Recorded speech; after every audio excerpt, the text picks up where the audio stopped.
একটা যুদ্ধ থেকে ফেরার পথে মরুভূমির মাঝখানে সেনাবাহিনীকে থামিয়ে আল্লাহর হাবিব সাল্লাল্লাহু আলাইহি ওয়া আলিহি ওয়াসাল্লাম বিশ্রামের ঘোষণা দিলেন যে তোমরা একটু বিশ্রাম নাও। তো উনি একটা গাছের নিচে বিশ্রামের জন্য গেলেন এবং সেখানে গাছের ডালে ওনার তলোয়ারটা ঝুলিয়ে রাখলেন, ঝুলিয়ে বিশ্রাম নিতে লাগলেন, ঘুমিয়ে পড়লেন। হঠাৎ এক বেদুইন এসে রাসূল সাল্লাল্লাহু আলাইহি ওয়াসাল্লামের এই কোষবদ্ধ তলোয়ারটা কোষমুক্ত করে এরকম হাতে নিল। রাসূল সাল্লাল্লাহু আলাইহি ওয়াসাল্লাম ঘুম থেকে জেগে উঠলেন। এবার বেদুইন বলতে আরম্ভ করলো, এই মুহাম্মদ, তোমাকে এবার কে বাঁচাবে বলো, এই তো আমার হাতে তলোয়ার। সাথে সাথেই আল্লাহর হাবিব সাল্লাল্লাহু আলাইহি ওয়া আলিহি ওয়াসাল্লাম উনি উত্তরে বললেন আল্লাহ।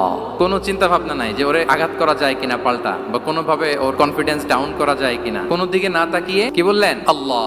সব সময় তিনি আল্লাহ কেন্দ্রিক ছিলেন। গায়ে সাউরে যখন আল্লাহ রাসূল সাল্লাল্লাহু আলাইহি ওয়াসাল্লাম এবং আবু বকর রাদিয়াল্লাহু তাআলা আনহু ওনারা আশ্রয় নিয়েছিলেন রাত্রিবেলায়। কুরাইশরা যখন খুঁজতেছিল, আবু বকর রাদিয়াল্লাহু তাআলা আনহু বলেন যে কুরাইশদের পা দেখা যাচ্ছে, ওরা যে হেঁটে যাচ্ছে, একটু উকি মারলে আমাদেরকে দেখা যায়। রাসূল সাল্লাল্লাহু আলাইহি ওয়াসাল্লাম আবু বকর রাদিয়াল্লাহু তাআলা আনহুকে বলেন যে আবু বকর, চিন্তা করো না, লা তাহসান ইন্নাল্লাহা মা'ানা। আবু বকর, চিন্তা করো না, আল্লাহ আমাদের সাথে আছেন। সুবহানাল্লাহ।